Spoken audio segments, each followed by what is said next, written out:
So I did buy a pair of Jordan 2s, which I never ever owned, and I bought the original, the OG Chicago highs.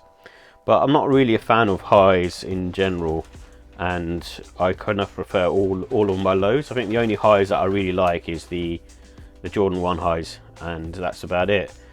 But because these came up on sale, I was kind of eyeing them up, but I didn't kind of pull the trigger for the full price, knowing that Jordan 2s were sitting hard because there was way too many released in 2023. However, this pair, I know that Michael Jordan wore these, I think, for like a UNC game, and I think this colorway is really nice, and probably the best one, or the best Jordan 2 in my opinion, apart from sort of the off-white one. I even think this is nicer than the OG Chicago's, and the reason for that is the fact that it's a low, and also the materials feel sort of quite nice on this as well, and I also just like the colorway. So because it being that kind of university blue, and just kind of works well. And I think with this one, because it feels, I know people say it looks like a bowling shoe, but when you put these on feet and you're wearing it with like a more of a smarter outfit, they do actually look nice. So, and they look different to what other people wearing. But I grabbed these, you know, for sort of the £70 mark, so for that can't really go wrong. So I've been able to build up a good sort of Jordan collection over the last year or so, just because of the fact of it being available really. So, and it's a lot of kind of OG pairs, so which I'm really happy with.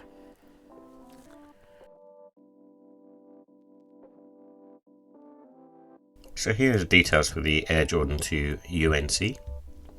It comes in a white university blue cement grey colourway. It has an EVA sole with the air unit in the heel area, and it's made up of all leather materials, and the price was £140.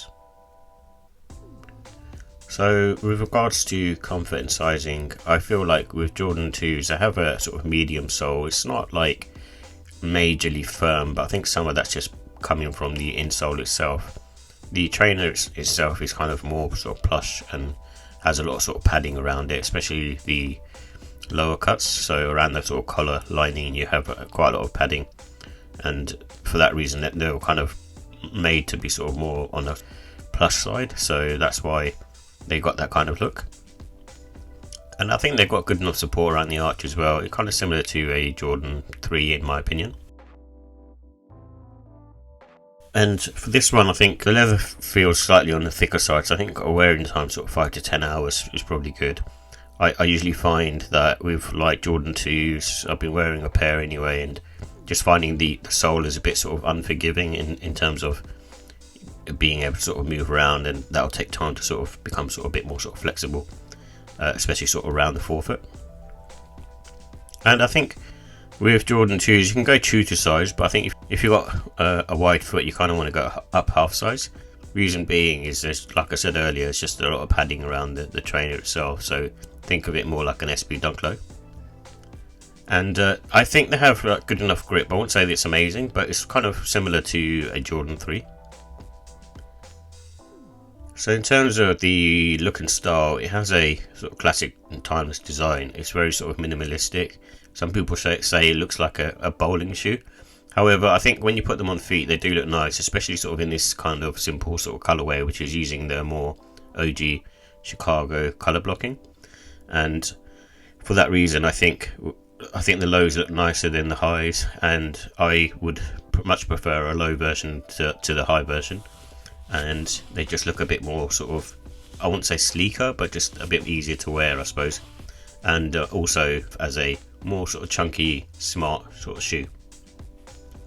And because of the upper being all leather and it has sort of quite a lot of padding around it, you can kind of wear these all seasons. The reason I say all seasons for this one is, yes, it would be hot during the summertime. However, the colorway just lends itself well to sort of wearing in the summer. But it's a good sort of spring, autumn shoe. And again, like I said, with this particular pair, you can dress up sort of casually, smart casual. So when I wear Jordan 2s, I do sort of wear sort of with more sort of smarter clothing, and I think it kind of works well with that. I just don't really like wearing sort of smart shoes, so this is kind of the next best thing. And I think that's kind of what Michael Jordan and Tinker Hatfield sort of were going for, really. And with a lot of their with a lot of the Jordan line, it seems to be trainers that are made in mind for a specific purpose. So whether it's kind of walking, hiking, or more sort of outdoor kind of wear, lifestyle wear. So they kind of built it not just to kind of be for basketball, but also be functional as well. And with these ones, you can go with sort of the blue lace. Blue laces works well, but it comes with white.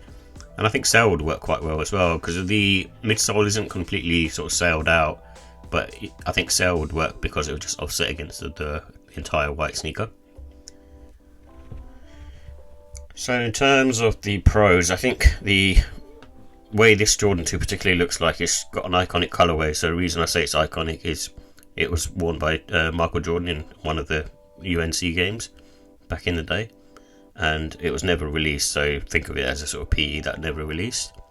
And I like the fact that it's a low top, so I'm not a fan of high tops in general, apart from say a Jordan 1 or a Jordan 7.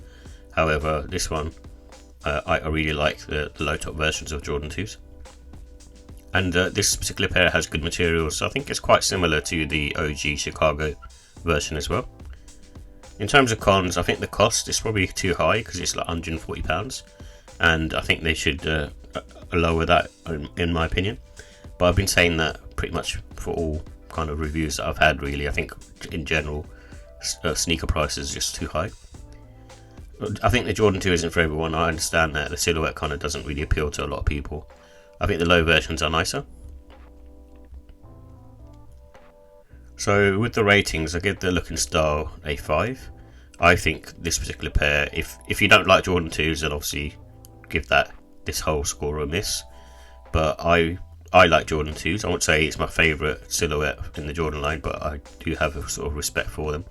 And this particular pair is a 5 in terms of the look and style, because it's using the UNC colorway, and I really like kind of this light blue and a predominantly white sneaker.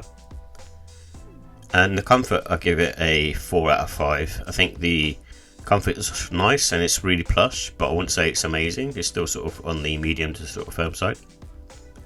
And the quality, I think with this pair, I wouldn't say it's like amazing leather, but it's still very good. And the way the like I said, just slightly sort of thicker cut, and then also you got a lot of plushness around it.